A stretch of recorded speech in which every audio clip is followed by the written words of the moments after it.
কি ব্যাপার মাঙ্কু শোনা, তুমি মন মেজাজ খারাপ করে বসে আছো? কি হলো কি আমার পরাণের পাখি? কত সুন্দর লাগছে তোমাকে, যেন মনে হচ্ছে আসমান থেকে নেমে এসেছে ডানা কাটা পরি। বিউটিফুল। কি হলো, কথা বলছো না, মন খারাপ করে বসে আছো, কি হয়েছে কি? নিজেকে ভাগ্যবান মনে করছি নাকি এই পৃথিবীর সবচাইতে দুশ্চরিত্রহীন আর খারাপ নারী ভাবছি সেটাই বুঝতে পারছি না। কি এসব কুলক্ষণী কথা বলছো এই শুভ রাত্রিরে? এই ফুলসজ্জাটা হলে আমার জীবনে 3বার ফুলসজ্জা হবে, তাহলে আমি নিজেকে আর কি ভাববো তুমি বলো?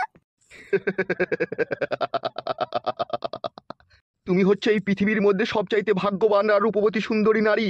না হলে কি তোমার 3বার বিয়ে হয় বলো? 3বার বিয়ে হলে বলি কি আমি ভালো মেয়ে? অবশ্যই জানা মা, তুমি অবশ্যই ভালো মেয়ে। তুমি ভালো মেয়ে বলেই তো কোনো পুরুষ মানুষের মনকে ভাঙো না তুমি, যাতে সে পুরুষ মানুষ কষ্ট পাবে সেই জন্য তার কষ্টকে মেটাতে সে যা বলে তুমি তাতেই রাজি হয়ে যাও। তাহলে তোমার থেকে ভালো আর কে হয় বলো? প্রথম যখন তোমার জীবনে ফালতু আসে তখন তুমি ফালতুকে দেখে চিন্তা ভাবনা করেছিলে যে খেপাদুপু ছেলে একে যদি আমি বিয়ে না করি এ চরম কষ্ট পাবে, কিন্তু তুমি তাকে বিয়ে করলিলে, তুমি অবশ্যই ভালো। তারপরে ফালতুর সাথে সংসার করতে করতে ফুটুর প্রেমে পড়লে তুমি, ফুটুরা আর মন ভাঙলে না, তুমি দেখলে ফুটুর মন ভাঙবো, ফুটু কষ্ট পাবে, তার চেয়ে এক কাজ করি নিজের স্বামীকে ছেড়ে ফুটুকেই বিয়ে করলি, তাও তুমি ফুটুকে ভালোবেসে বিয়ে করে নিলে, তাহলে তুমি কত ভালো মেয়ে তুমি চিন্তা করো। তারপরে ফুটুর ঘর করতে করতে তুমি আমার প্রেমে পড়লে, আমারও মন ভাঙতে চাইলে না, তুমি আমাকেও বিয়ে করলে, তাহলে তোমার মতো ভালো মেয়ে কে আছে গো এই জগতে? আর কেউ নাই। সো বিউটিফুল সুন্দরী রূপসী নারী তুমি। তোমার মতো সুন্দরী রূপসী নারী যদি পশ্চিম বাংলার ঘরে ঘরে একটা করে থাকতো, তাহলে আধেক রাত্রে বিয়ে বই দেখে কোনো ছেলেকে আর খাটের উপরে ব্ল্যাঙ্কেটে তলায় আর হ্যান্ডেল মারতে হতো না, সবারই মনকে জয় করে নিতে তুমি। তোমার মতো ভালো মেয়ে আছে কটা ঘর, আমার তো মনে হচ্ছে তুমিই আছো শুধু। সত্যি তুমি আমাকে এত ভালোবাসবে, এত আপন করে এত সুন্দর সুন্দর কথা বলবে আমি ভাবতেও পারিনি। তুমি আমার পরাণের পাখি, তোমাকে যদি ভালো ভালো কথা না বলি তাহলে কাকে বলবো আমি? হ্যাঁ হ্যাঁ হ্যাঁ।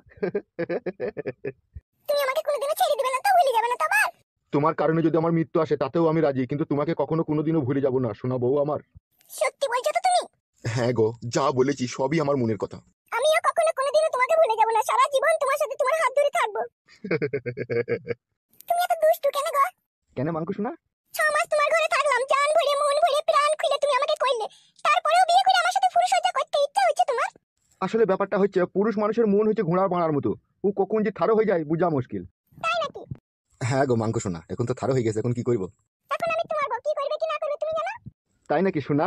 উহুম, শুই পড়ো শোনা বউ আমার, আর মন মানছে না। উহুম।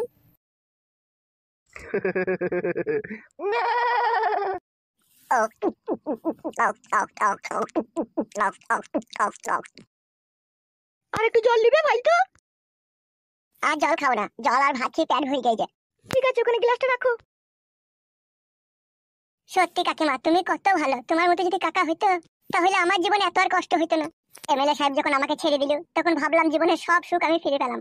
আমি যে কি করব কিছুই বুঝতে পারছি না কাকিমা, তুমি যেমন করে কাকাকে বুঝিয়ে পারি আমার বউকে আমার কাছে ফিরে দেওয়ার ব্যবস্থা করো, তাহলে আমি তোমার কাছে চিরকৃতজ্ঞ চিরঋণী হয়ে থাকবো তোমার কাছে। তুমি কাকি লয়, তুমি আমার